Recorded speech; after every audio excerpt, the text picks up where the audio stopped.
Welcome to WineWire, folks. I'm Nelson. This is Adam. Do you remember the last time you were at a restaurant, were introduced to a fantastic bottle of wine, and could never find it again? Well, we're here to get rid of those one-night stands. WineWire brings you all the wines you have in restaurants that don't make it into stores. Right on. We have a really cool show for you today. We are going to Spain, but we are going to Spain around the Horn. We're going to look at 3 red wines from Spain today. One from the well-known region of Rioja, but 2 more. One from Bierzo and one Bierzo. See, I already screwed up the Spanish pronunciation. It's okay. All right, perfect. It's a consistent theme today. Thank you very much. The last one is from Valencia. So, without much further ado, Nelson, please take us away. Thank you very much. So we're going to Rioja first. This is the 2010 Senorio di Pi Pecina. This is a Jovin. Rioja, 100% Tempranillo. Jovin means young, youthful, meant to be a wine meant to be consumed in its youth. Stainless steel production. There's no oak aging whatsoever. So, and it says 13.5% on the label, which is what I really pay attention to when I'm looking for a lighter to light medium type bodied wine. The alcohol's got to be in check. I don't want to be blown away with heat. Well, my friend, prepare to get your mind blown by this wine. This is not a light wine. The nose is screaming cherry and cocoa powder. Wow. Not what I was expecting at all. I was expecting very light, very fragrant, very, not much going on. This thing punches you right between the eyes, my friend. So I'm hoping that it's carrying that onto the palate as well, because it's promising a lot on the nose. Wow. A lot of freshness. What I expect in Jovin, but there's a real earthy character, and you're right, man. That real lush cherry and that cocoa powder really comes through on the palate. The tannins are fine. They can go for another couple years for sure. The freshness is there to hold it up. A young wine meant to be consumed young, but I think this one can go into its adolescence, so to speak. I very rarely say drink a wine by itself, but this thing's got so much going on, like surprisingly for such a young wine, that this is something you can enjoy by yourself, like by itself or by yourself. But it also will pair well with a whole range of dishes, from chicken to beef. But wow, like not what I was expecting. Me neither. Me neither. You know what the best thing about this wine is? It's $16 plus. Really? Yeah, it's not even 17 bucks. Oh God. Bullseye. Yeah. Yeah. Thank you very much. That's the best thing about this wine. It's different. It's earthier. It's not your cute little Jovin. It's got a lot of character, and it's pretty cool at under 17 bucks. I like it. Wearing big shoes, eh? Yeah, man. All right, let's go on to the next one. This wine is the 2008 Losada from the region of Bierzo. Got it right? Wow. Thank you. Stuck the landing. I did. 10 points, baby. A couple things about this wine. First of all, it is 100% made from the Mencia grape. It's an indigenous grape to this region only, a Spanish grape. It does have a Portuguese equivalent called, how do you pronounce it, Mr. Jaen. Jaen, very nice. From the Betas region of Portugal. So there's a lot of not similar, but it crosses the Iberian Peninsula. It comes from old vines, 60 plus years each. These are all bush train vines, so it's a blend of a few different vineyards. But the key thing around this producer is they're committed to producing wines in the most green and sort of authentic way possible, even down to how they power the winery. It's done entirely through alternative energy, mostly through solar power, in fact. This wine spends 12 months in French oak, but not just new oak. There's 3 different types of oak. New ones have been used for 1 year, and ones have been used for 2 years. But let's give it a try. I'm going to give yours a sniff right now. Whoa, man. Tobacco leaf. Huge tobacco leaf. Yeah? Yeah. Wow, tobacco leaf and like very aromatic. Yeah, really big. Not what I was expecting.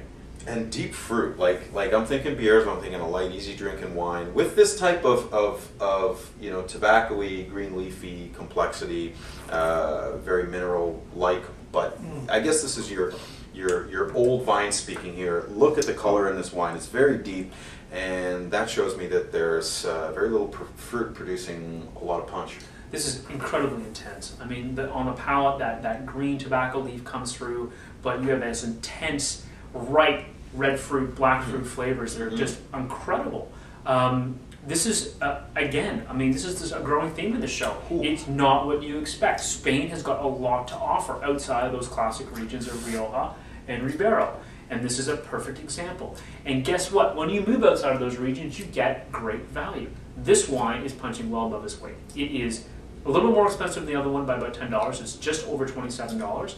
But I will tell you, this wine, the way it has been crafted and the attention to detail, is worth the price tag. It's a 2008, and you know what? It's really, really young.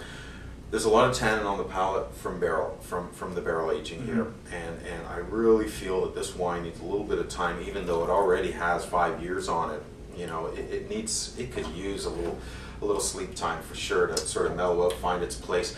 You know, I was a little bit curious when I saw 14% alcohol on the label, coming from the region that it's coming from. You know, I'm always questioning whether berries have been seen a little much too much sun, little sunburn, a little bit of sunburn. But you know what? It's really well integrated. I wasn't expecting an ageable wine, and this tells me, you know what?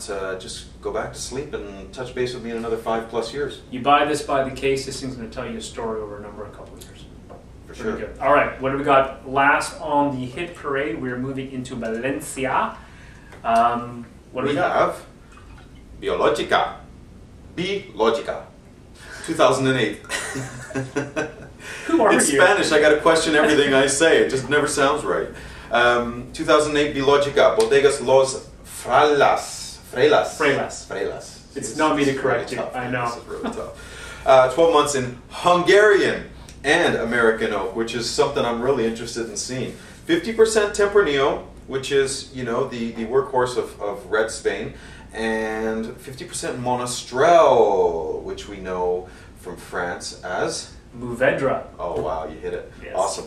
It's a completely organic product, and we are on the Mediterranean side of Spain, sort of south, and they're 80 kilometers inland from the coast and a whopping 600 meters above sea level. So even though they're in the Mediterranean side and you expect a lot of heat, I mean, the elevation and the fact they're close to the sea, you know, those Mediterranean sea winds are going to keep this place nice and cool so that the grapes remain fresh.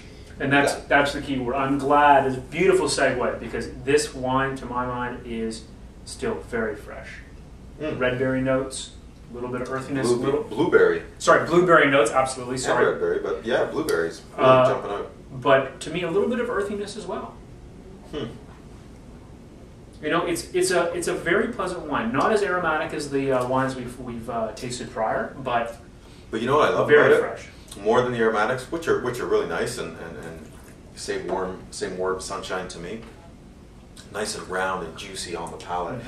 If you're a Chilean type of Carmenere drinker, or a Cabernet or Malbec drinker from Argentina, you know, those are the types of things you like. This is really nice, so juicy, so fresh. You know what? It even reminds me of a lot of wines that come from the southern part of Portugal that have that really, really ripe and juicy fruit. The tannins are soft, nicely balanced. I like the way it's drinking right now, but I still think it can go, you know, anywhere for another 3 to 5 years without even feeling it, without even showing it. You know, the Monastrell, the Mourvedre, really does create a whole new profile around this wine than just straight Tempranillo. It brings a lot of interest to it as well. $21.95 a bottle. You know, it's right in that perfect sweet spot for a wine like this. It's not going to let's put it this way: you open a bottle, you may not finish a little bit at the bottom. It's not going to kill you in the wallet. It is a beautiful wine to open anytime. But I agree with you; it will tell a story over time. Yeah, great barbecue patio wine. And you can really taste that Hungarian oak, can't you? Smart ass. All right, so we lay it down. We lay it down. I'm going to go first. Go ahead. I'm going to go first, and I'm going to opt to give you the first choice. So Really? you go first then. He takes a pass. I do take a pass. Folks, it's right here. I love the way this wine is drinking right now, and it was the most enjoyable right out of the bottle, and I just love its lush fruit. I love its drinkability right now, and it's a completely organic wine. I love the little story about how it's made and everything. You know what? That's my pick. $21. It's right in the wheelhouse, and it's going to make everybody that comes over to my place pretty happy.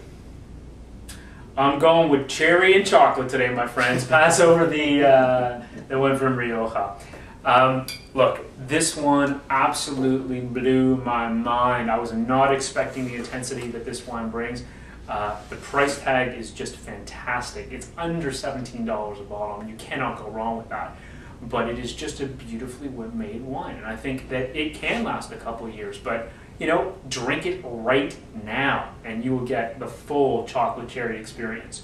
So that's my pick.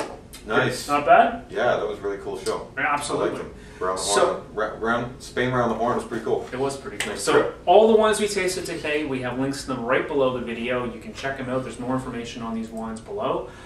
Be sure to follow us on Twitter at WineWireCA and follow us on Facebook. We are very active on both those platforms, and we'd love to hear from you. Comment, let us know what you think about these wines. Let you know what you think about us. You know, we're very fragile, and we'll cry if we get too much criticism, but that's just me. And if you really want to see a show about some type of wine around the world, let us know, and we'll see if we can make it happen. That's what this is all about. It's Absolutely. all about you. Thank you for joining us. We will see you next time on WineWire TV.